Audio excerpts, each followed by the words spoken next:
The one-armed Bandit is the 6th boss of the Liberation of Undermine raid, and this slot machine based boss is going to be really interesting as players need to be able to find different combinations to be able to activate boss mechanics. If you ever enter the same combination twice, the boss enrages and wipes the entire party, so you're going to be needing to track which combos you can complete. Different combos will have different difficulties for your group, so coordinating which ones you want in which order is going to be ideal. In Phase 2, everything goes a little bit wacky, and you have a tight deadline to be able to take this boss down, so you're going to be saving your lust mechanics for that phase. The general thing to understand with this boss is there's 4 different types of coins that you need to be able to interact with, and inserting these coins into the boss is going to activate a special ability. And each combination of, say, bomb money or fire lightning is going to give a different effect. The boss has a lot of health, and there's a lot of damage required to be able to take him down. You're going to have to take advantage of mechanics within this boss fight to give yourself big damage boosts to be able to take this thing out effectively if you're in the right item level. On pull, the boss has 2 real assistants beside him that are going to be casting electric blasts. You need to burn these things down as quickly as possible, stopping them from getting very many of those casts off. He's going to periodically put foul exhaust debuffs onto the team. This is a heal block that deals damage over time and slows your movement speed. Healers need to be on top of this and making sure to use bigger healing cooldowns to get this cleared off the raid quickly. The tank mechanic is a big hit. This will slam down onto the tank and leave a marker above the tank's head. After a short delay, the tank will then unleash a lightning field on the ground below them. Ideally, you're going to want to stack these lightning fields as close together as possible to maintain room in the arena, but there is going to be some mechanics that can remove these from the field in later stages. This hit hits really hard and definitely needs a defensive cooldown. Tank swap every stack because it leaves a big debuff that increases damage taken by 600%. The boss will regularly emanate out some blue beams, and after a short delay, a rolling roulette coin comes out of him and rolls along the beam's path.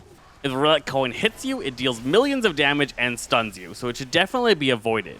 However, if you manage to stand in the path of the coin without getting hit by it, you get a big 10% increased damage done buff. Players should be watching for these blue lines and getting in the line of them to get that big buff. You're going to need it to kill this boss before he enrages. As the coin moves along, it will eventually hit the wall and fall over, stunning anybody in a large area where it lands. After it's landed, a player can go over to it and interact with it to roll it again. They're able to control the angle of it and shoot it back across the stadium. This gives players another chance to get that 10% increased buff, and you should be coordinating using it out after the first buff has fallen off. Every coin out in the arena gives the boss a damage buff, so you definitely want to be consuming these, and you can't just hold them to get a longer period of time having the buff. You want to use them as often as possible. Upon reaching 100 energy, he begins spinning his roulette wheel and summoning out 3 ads. These real assistant ads are going to spawn in the center and to the left and right of him, and each one of them is going to have a symbol above their head. Either that bomb, fire, lightning, or coin.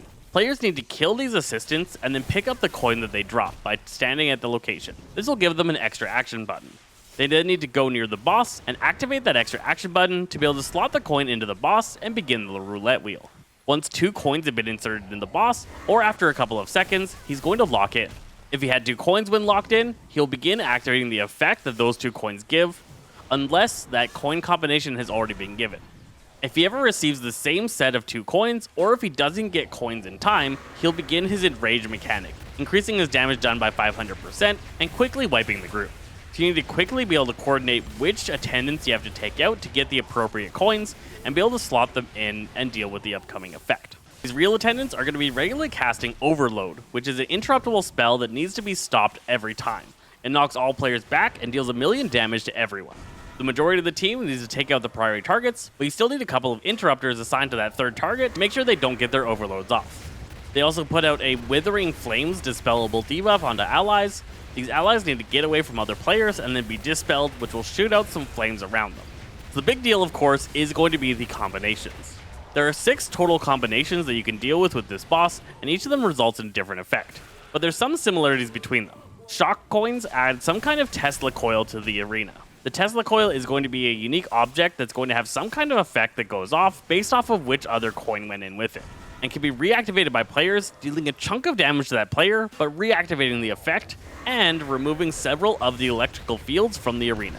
If you start getting overwhelmed by clouds, or if you have a cloud in an unideal location, you can reactivate one of these Tesla coils to be able to remove the shock clouds and get access to the arena again. Flame coins add some kind of fiery effect to what's going on.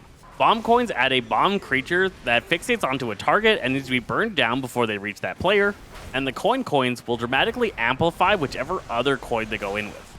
Shock and Flame is the easiest of the shock coins to be able to deal with. This Tesla coil, when activated, erupts a bunch of flaming tornadoes around it.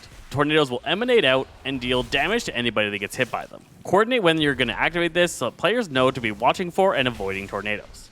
The Shock and Bomb coins will add a Tesla coil that, when activated, summons several bomb creatures that will fixate onto targets and move towards them. If they ever reach a target, they'll explode for some massive damage. These things can be stunned and burned down rather easily.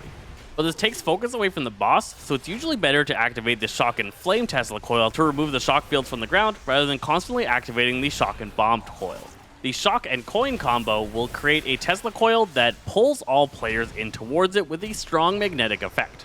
Run against the coil and make sure you don't get pulled into its reach.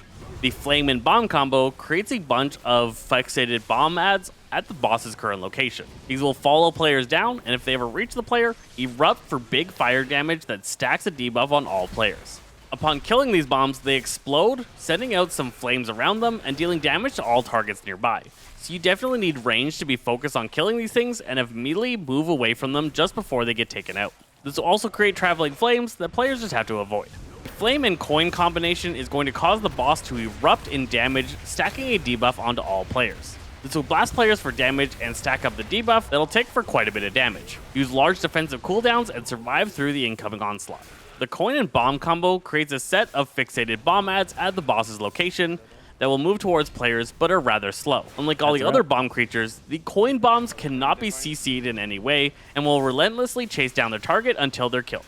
It is extra priority for all players to focus in and take these things out whenever you get the Coin and Bomb combo. Every time the boss receives some of these coins, it's going to get a 5% increased stacking buff, so the fight just keeps getting harder and harder as it progresses. When the boss reaches low health, it'll begin to rig the game. This will set it on the path that will go through 4 different roulette spins, each activating a different effect, the final one being a raid-wide wipe. All throughout this phase, you're still dealing with payline coins to be able to get that high roller damage buff, and you're still dealing with the big hits and the exhaust debuffs. First up, he'll start dropping down hyper coils. These are new pillars that are going to put a lightning field pointing towards the boss. If you ever touch this beam of electricity, you're going to die. So you need to keep the boss nearby the coils and know where new coils are coming down, keeping him in an ideal location that players don't have to cross the beams. As now you're going to have a lot more big hits spread around the arena, you can activate these coils to remove them, which will deal a couple million damage to you, so you should definitely have a defensive cooldown if you reactivate one of these pillars to remove some shock fields. He'll start marking players with red arrows. After a delay, or if the target dies, he'll then unleash a fiery attack towards that location. So players need to watch out and be able to sidestep out of the way without touching one of the electric beams. Eventually he'll start shooting out money.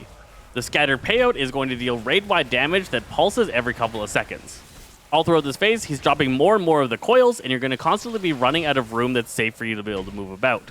You're going to be dropping big hits on the tanks and constantly running out of space. A couple seconds after doing the scattered payout, he's then going to begin Explosive Jackpot.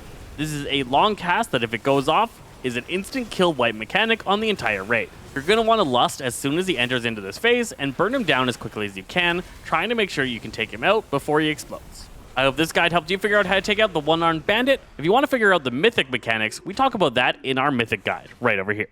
I'm Zesty Fresh with Saza Games, and we'll catch you guys next time. Sazaze.